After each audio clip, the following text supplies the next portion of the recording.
Hi guys, welcome to Richard Cabile YouTube channel, and to this video, I will teach you how to enable or disable answer call automatically on Samsung Galaxy A02. And okay guys, but before we start, kindly subscribe to my YouTube channel by pressing the subscribe button and the bell to notify you if I have new videos. Okay guys, let's start. So okay guys, all you have to do is go to setting in your Samsung Galaxy A02.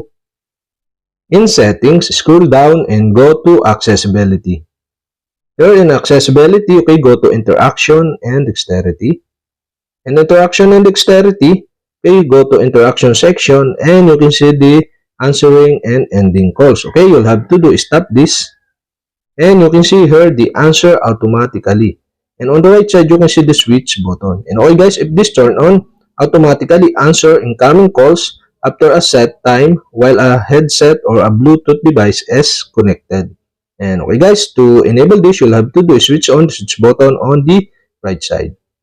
And that's it. Okay, we have successfully enabled the answer call automatically on your Samsung Galaxy A02.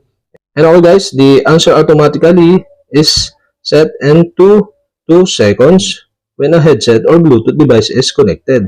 And okay, you can change it by tap the answer automatically and you can see the option here.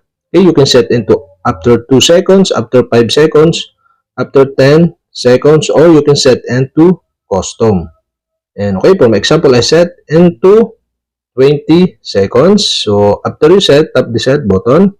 And okay guys, that's it. Okay, we have successfully set the answer call automatically on your Samsung Galaxy A02. And okay guys, to disable again, okay, the answer call automatically, you'll have to do is switch off the switch button on the right side. And that's it. Okay, we have successfully enabled or disabled answer call automatically on Samsung Galaxy A02. And okay guys, that's it. And if you have a question, kindly comment below. And don't forget to hit the subscribe button and the bell to notify you if I have new videos. Okay guys, thank you for watching.